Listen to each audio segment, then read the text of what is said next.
The views and opinions expressed in this episode are those of the individuals and do not express the views or opinions of Africa Check or affiliated groups.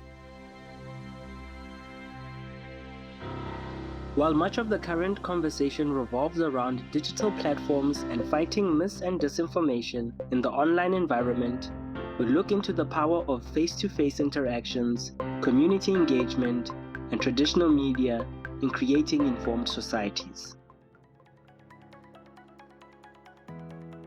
In this episode, we explore the often overlooked offline strategies for tackling the growing problem of misinformation and disinformation. Joining me are my colleagues from the Southern and West African regions. Welcome both to the podcast, and I'd like to give you the opportunity to introduce yourselves.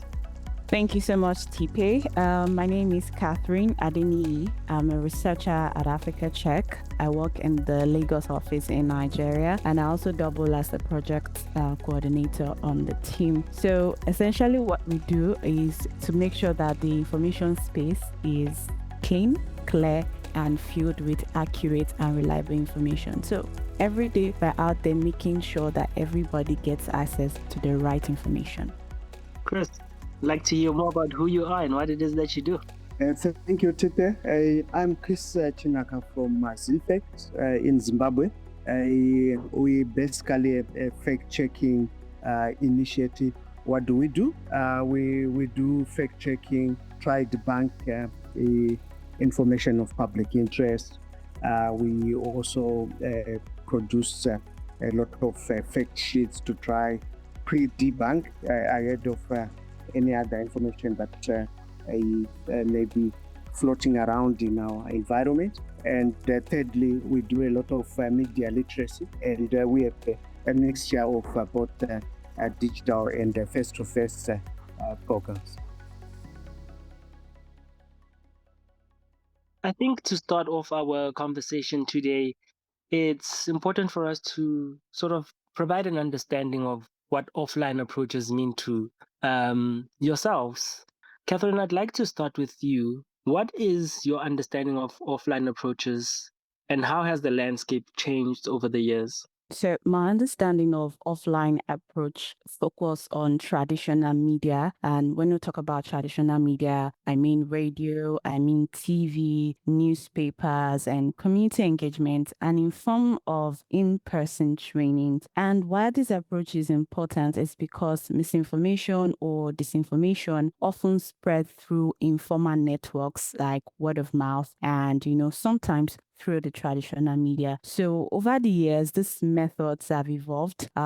Like newspapers, like we used to know it, a lot of the time you find out that most of these newspapers are now online. They have their news content online, and people naturally have shifted from just buying the newspapers or going up buying the dailies every day to going on website to actually, look out for the information that they have to put out. Another thing is also radio has also evolved because these days you can also listen to radio beyond your transistor radio. You can listen to them online. You can even watch some of them online. And of course, for TV, it also happens the same way. Rather than just sitting in front of your TV set at home, you can access them on the internet. You can live stream these services. So over the years, these traditional media have evolved, and the approaches that they use in disseminating their information have also evolved, and which is why for us, it's a much more useful tool because it allows us to meet both worlds. I mean, those that are not digitally connected and, of course, the digitally connected people. Thanks, Catherine. Chris, talking about digitally connected and digitally unconnected people, Catherine makes a few points there about the traditional media approaches like training and radio. I want us, before we get into the approaches towards fighting misinformation and disinformation in the offline environment, to paint a picture of the physical environments of the communities you aim to reach. For us, the physical spaces for us are everything from your lecture rooms in university or in schools. They are town halls. They are open grounds. They are meetings that we hold under a shared in a community and all the rest. And where we are taking people through the dangers of misinformation and trying to interest them to collaborate in fighting misinformation or play some role in ensuring that the information that they are sharing in their communities is factual. Catherine?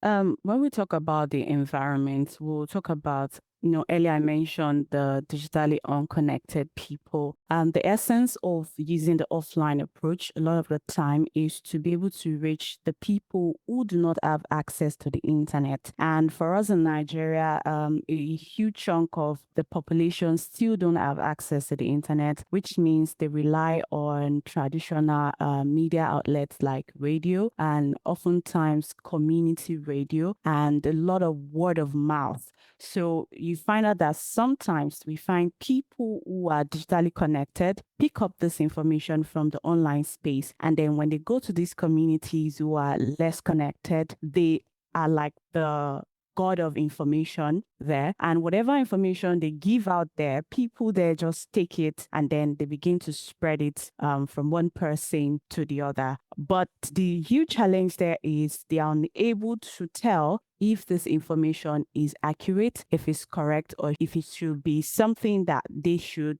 give out to some other people. So a lot of the time, they do not understand the dangers that are, involved in some of this information that they carry around. And a lot of the time, we are afraid that health misinformation finds its way into this community. And, when we talk about incidents like the pandemic, the COVID-19 pandemic, where there was, various information, and then people who do not have access to the internet just roll or go with whatever it is they hear from their neighbor or from someone they feel they respect enough or someone they feel is more knowledgeable than they are. So there are a lot of dangers involved apart from real life consequences like people losing their lives or to people not being able to make informed choices, or maybe when it comes to exercising their electoral rights, they're unable to make informed decisions because they do not have access to the right information. So this is the kind of landscape, these are the kind of people that, are in these environments where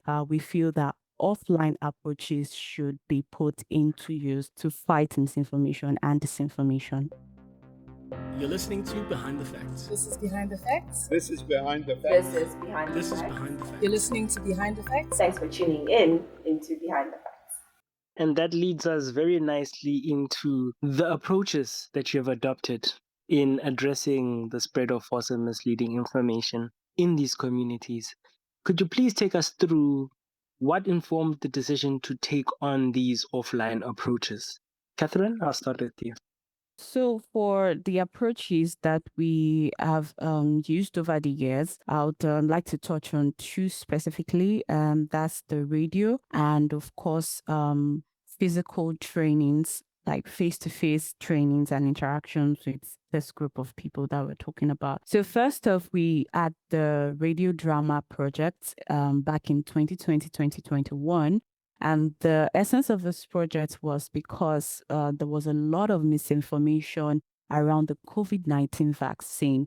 And, because of the pandemic, the uncertainty that surrounded it and all of that, we decided to take the offline approach of radio, where we bring real life scenarios to the people and we talk about this on radio in form of a drama. So this drama allows the listener to relate with us, to relate with what is happening at the time. And to cap it all, what we then do is we give a room for people to ask questions because, like I said, a lot of these people listening to us probably don't have access to the internet. Some don't even have smartphones, but they can call the studio and then speak with the expert, ask questions, and then the expert clarifies whatever question they have. They answer their questions, and that way they are able to take that feedback back to their community and let people in their community know that, oh, this is actually what the truth is, because I spoke with an expert on this particular show. Another approach we used was the training. And when we talk about training, we didn't just focus on, say, journalists. We went to schools, we went to secondary schools, went to universities, and we spoke to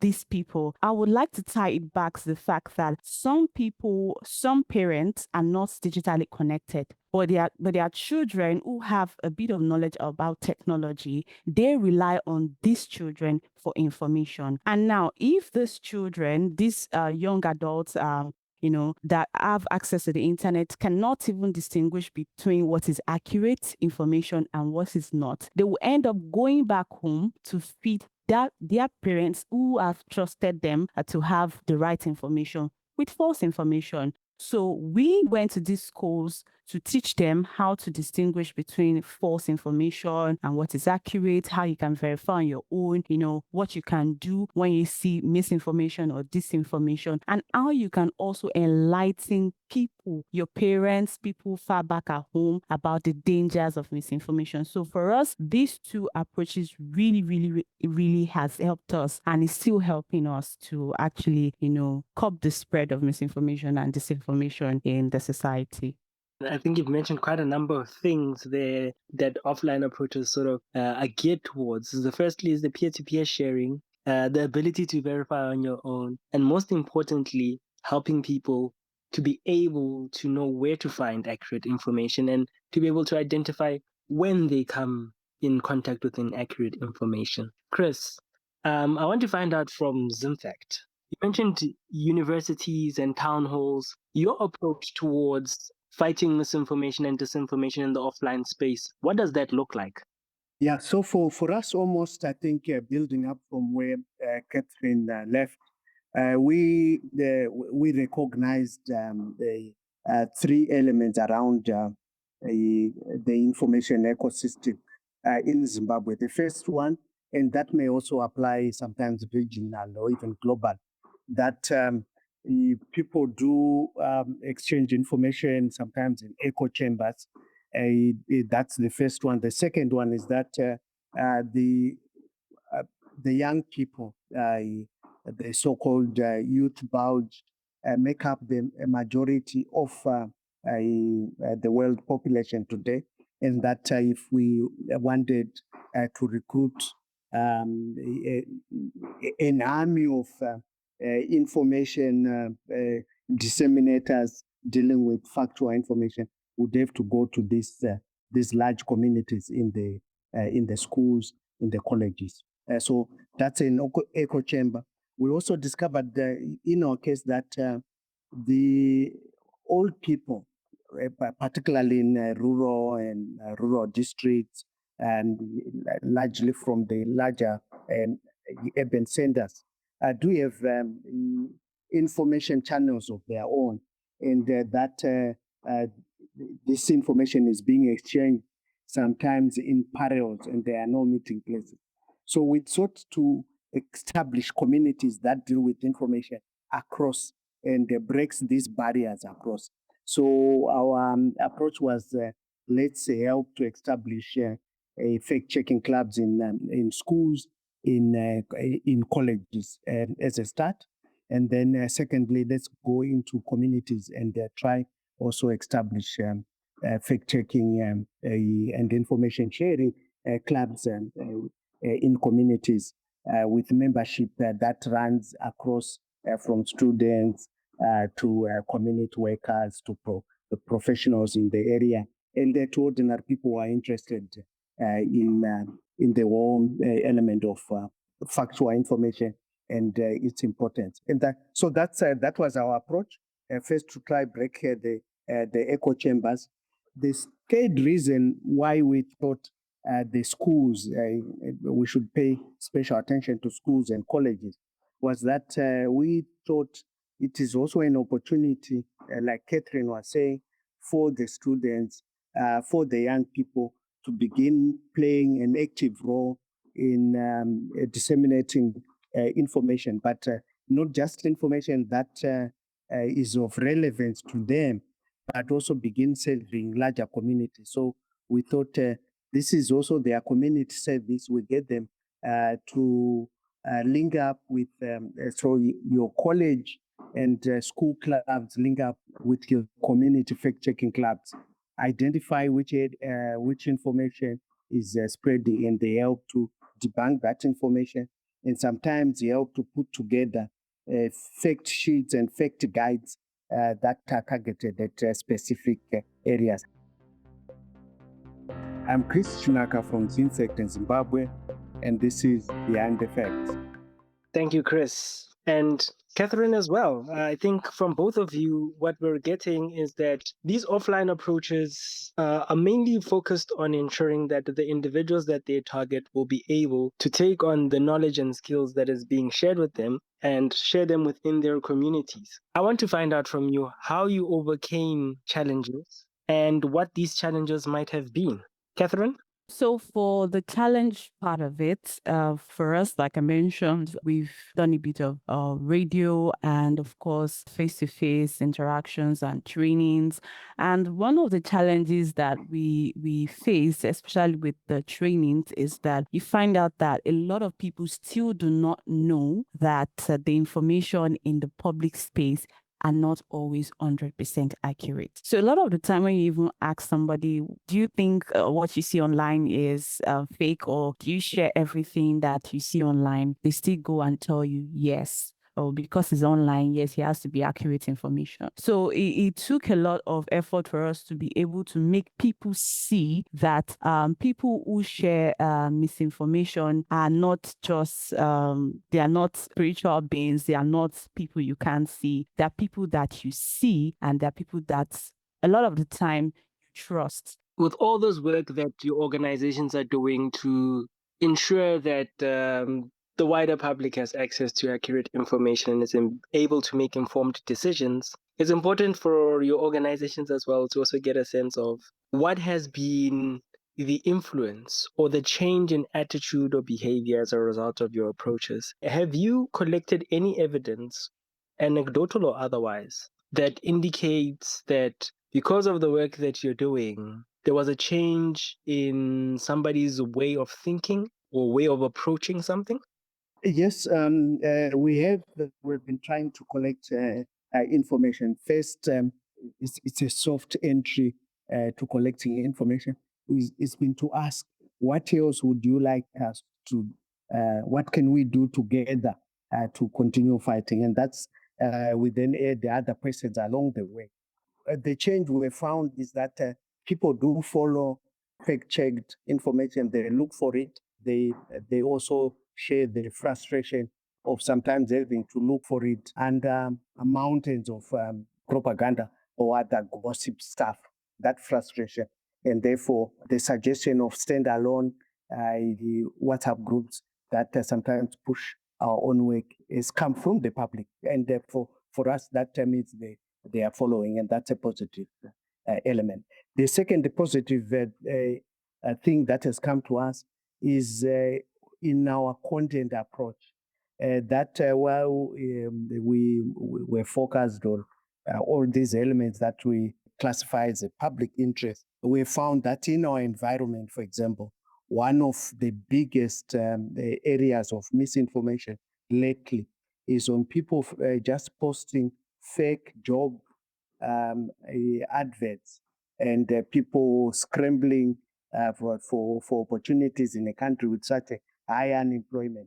And therefore, we got a suggestion just a few weeks ago that is it possible for ZimFact to share with us verified opportunities, particularly in the education and skills development area. Thank you, Cris. And Catherine, from your side, with the radio dramas, how are you measuring the impact of the work that is being done through this approach? For that, we do measure impact through audience engagement.